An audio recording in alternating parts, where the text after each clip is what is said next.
বাবা আল্লাহ কইছে কর্জে হাসানা দাও, জীবনে কর্জ দিছেন? আমরা এই সমাজের মুসলমানেরা আমরা কি আল্লাহকে কর্জ দিয়েছি জীবনে? আল্লাহ কোরআনে স্পষ্ট বলেছেন, ইয়া আইয়ুহাল্লাযীনা আমানু আকিমুস সালাত ওয়া আতুজ যাকাত ওয়া আরকাউ মা'আর রাকিঈন ওয়া আকিরুদুল্লাহ কারদান হাসানা।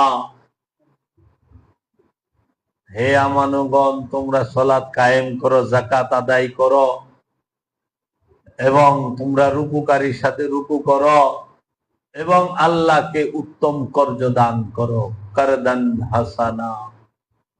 আল্লাহ উত্তম কর্জ চাইছে। আল্লাহ বলছে আমাকে তোমরা উত্তম কর্জ দাও, আমি তোমাদেরকে অধিক বাড়াইয়া দেব। আমি জিজ্ঞেস করি, যদি যারা সুফিবাদে বিশ্বাসী, পীরের মুরিদ, তারা কি বুঝতে পেরেছেন অথবা দিয়েছেন আল্লাহকে উত্তম কর্জ?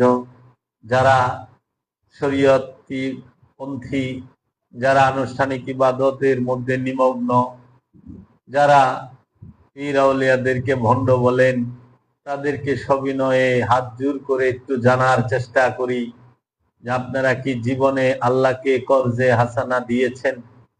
আপনারা কি বুঝতে পেরেছেন আল্লাহ যে কর্জে হাসানা চাইছে সূরা বাকারায় বলছে, সেই কর্জে হাসানা কি? কর্জে হাসানা কারে? আল্লাহরে কি কর্জ দিবেন? সবই তো আল্লাহ।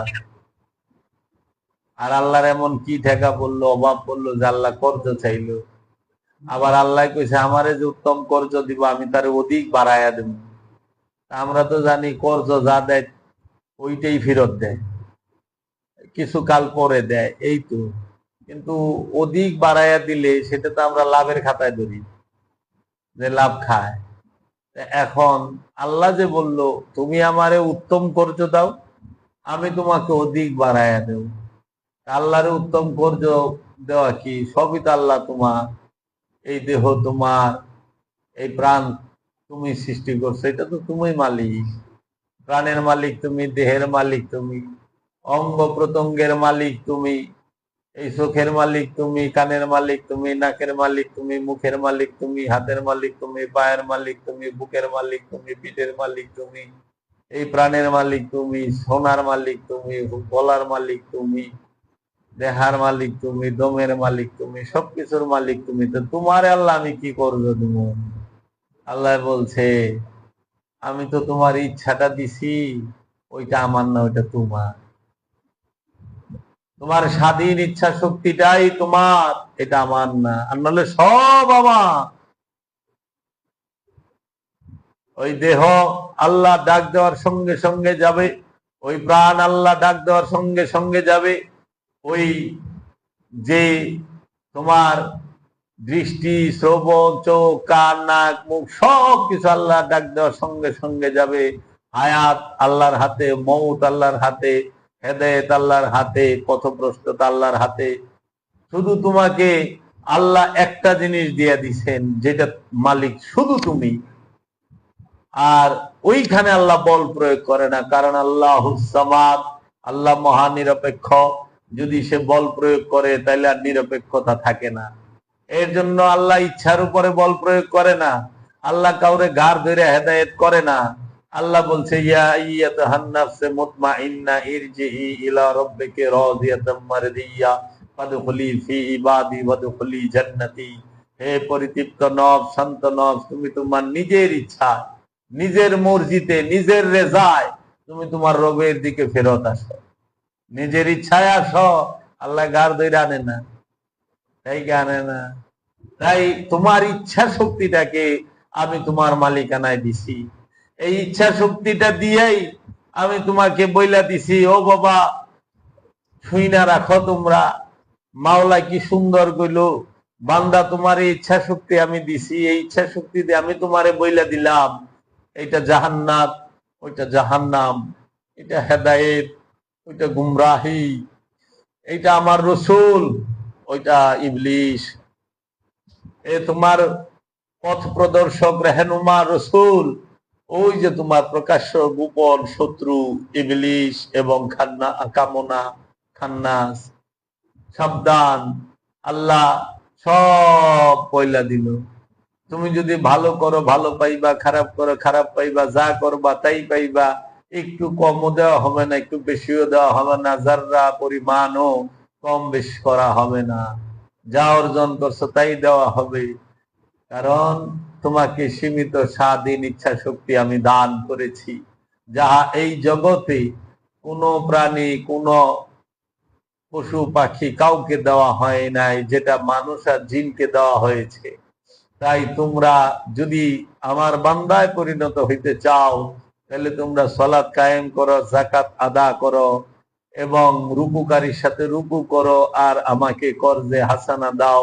তার মানে তোমার ইচ্ছাকে আমার ইচ্ছার কাছে উৎসর্গ করো। যদি করতে পারো তোমার ইচ্ছাকে আল্লাহর ইচ্ছার কাছে উৎসর্গ, আল্লাহর ইচ্ছার সাথে তোমার ইচ্ছাকে মিলাই নেবে। আল্লাহ যে পর্যন্ত দেখবে তুমি ওই পর্যন্ত দেখবা, আল্লাহ যে পর্যন্ত বিস্তৃত তুমি ওই পর্যন্ত বিস্তৃত হবে। এই জন্য বলছে অধিক বাড়ায়া দেমু, অধিক অধিক বাড়ায়া দেমু। আমি তোমার এত দিমু যে তুমি খুশি হইয়া যাইবা। আল্লাহ বলছে মুমিনগণ তাদের জান এবং মালের বিনিময়ে জান্নাতকে ক্রয় করে নিয়েছে। এই কর্জে হাসানা কি দিছে না? নিজের ইচ্ছাকে আল্লাহর ইচ্ছার কাছে উৎসর্গ করাটাই তো যাকাত, এইটাই তো সেজদা, এইটাই তো কর্জে হাসানা। কারণ আমার মন বিদ্রোহ করে, এলে দেখেন না মোনাজাতে কই, মাওলা আমাদের মন অতি চঞ্চল, বিষয় থেকে বিষয় অন্তরে ছোটাছুটি করে। এই মন স্থির হইতে চায় না আপনার মধ্যে, এই মন চঞ্চল। মাওলা এই মন অস্থির, চঞ্চল মনকে স্থির করেন, অশান্ত মনকে শান্ত করে দেন দয়া করিয়া।